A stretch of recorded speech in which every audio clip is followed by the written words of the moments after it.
Good morning. So we're going to chapter 23 in economics, measuring inflation and unemployment. So here, the bone of contention is understanding changes in price level and how it affects the economy as a whole. So to measure the rate of changes in price level, we need to understand that there's inflation. Inflation is not a bad thing. Inflation simply means without inflation, businesses will not make profit because prices have to be inflated to make profit. Get the point I'm making here? For every individual business, we are into business mostly because we want to make profit. Yes or no? So that means, yes or no please? Great. So that means if I'm buying this product, if the cost of producing this product is 5, I wouldn't want to sell it for 5 because I have incurred cost in the cost of producing this product. I would have incurred some variable cost, I would have incurred fixed cost. So where will I put this cost? It has to be accounted for in the cost of me selling. If not, then I won't be making a profit. Then at the end, within a short period of time, I'll be closing down the shop. Do you get the point I'm making here? So it is important for businesses to inflate prices so that they can make profit. But when inflation continues to increase over a period of time, then there's a problem. But inflating price is not a problem because businesses have to inflate price to make profit. Do you get the point I'm making here? So if I have spent $5 making this product, I could sell it for 7. I've inflated the price. Yes or no? Good. But if we continue to inflate price every now and then there's a problem within the economy. Government has to intervene. So, do we get the point I'm making here? So this is what inflation is about. Inflation is about a persistent rise in the general price level of products or goods or services over a given period of time.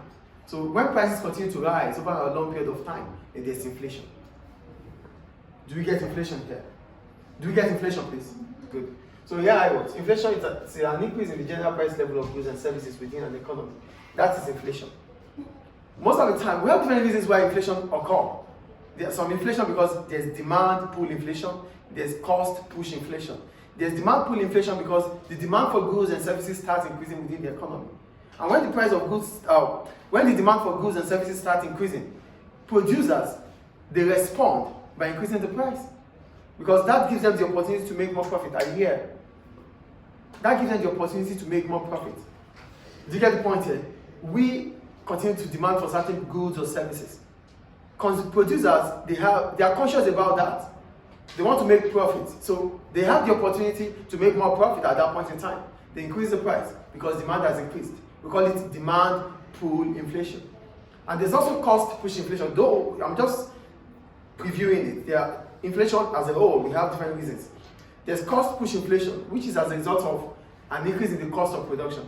So if the cost of production continues to increase, firms do not have any other choice than to push the high cost on prices, and consumers have to pay. That is cost push inflation. Do you understand the difference here? Okay, so that's about inflation anyway. Then we go to deflation. Deflation is the opposite of inflation, which means a general fall in the price level of goods and services. A persistent fall in the price of goods and services is called deflation. Inflation is a rise in prices. Rise in prices is inflation. Deflation is a fall in the general price level, the opposite. Do we understand deflation here? Do we understand deflation, please? Deflation is not good for the economy because it simply means a fall in aggregate demand. And if aggregate demand starts falling, it means the economy is not active. A lot of people will be out of jobs because businesses will not be making profit as they used to make. So they might not have any other choice than to lay off workers. Do you get the point I'm making here? So when deflation occurs, it is not ideal for an economy because at that point in time, it represents a fall in aggregate demand. Business confidence will lose, business confidence will reduce, investment would reduce, income level would fall. So deflation is not even ideal. It's not ideal for any economy because the economy is not going to grow. Do we understand deflation here? Do we understand deflation, please? Then we have what we call disinflation. Disinflation. For disinflation, it simply means there's a fall in the inflation rate. Oh, the inflation rate was 5%. last month. Now it is 4.75. So there's a fall. It's not the same as deflation. Deflation is a fall in the general price level. It's different from disinflation. Disinflation means the inflation rate starts dropping. Are they the same? Disinflation is linked to inflation. Deflation is linked to price. So they are not the same. Are they the same here? So there's disinflation, which means the inflation rate starts reducing. There's deflation, which means the price level starts falling. Do we understand the difference here, please? Do we understand, please? Yeah. Then we have hyperinflation. For hyperinflation, it means the inflation rate is as high as possible, like 50%. The price of the product is $5, or the price of the product last year was $5. Now there's 50% increase in it.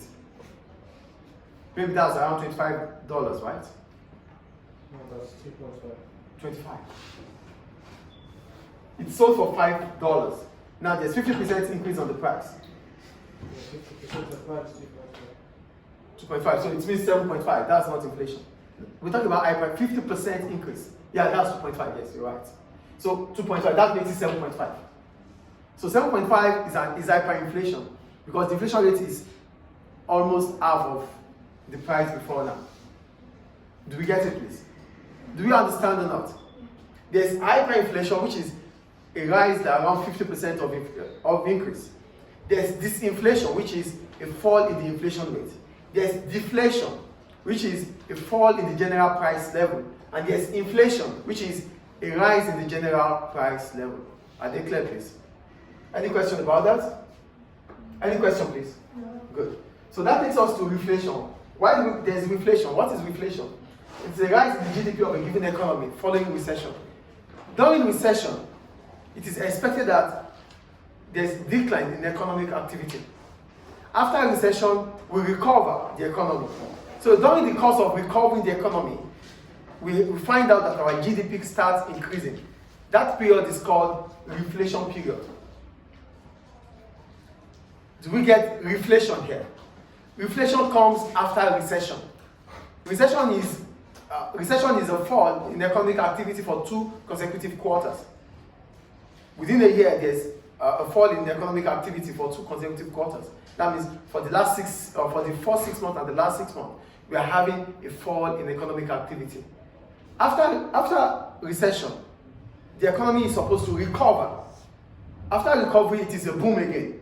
So during recession, after recession, the economy is expected to recover the recession period. So as soon as the economy recovers, if the GDP of that economy increases at that time, we call it reflation. Do we understand reflation here? Reflation occurs when, after recession, the GDP increases. So after your recession, the GDP of the country increases. It's called a period of reflation. Do you understand reflation here? Do we understand reflation? Yes. Good. Then we have stagflation. For stagflation, it is a term used when inflation rises during recession. During recession, economic activity are supposed to be falling.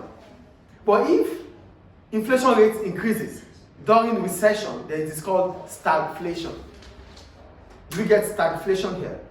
Stagflation is an increase in inflation rate during recession. During recession, people do not have money to spend. The level of income is falling. And if at that period of time we're witnessing an increase in demand for goods and services that leads to an increase in price, we call it stagflation. Do we get stagflation here? So we talked about inflation, a general price increase. We've talked about deflation, a general fall in price.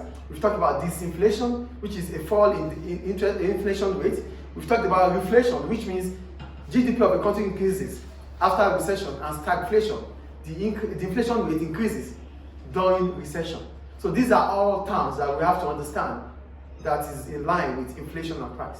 Any question about that? So after this, we're going to talk about consumer price index, because we cannot measure inflation without understanding the previous price and the present price. Do you get the point I'm making here? We wouldn't know if inflation has happened without understanding the price level before now and the price level now. So that is where we measure our inflation rate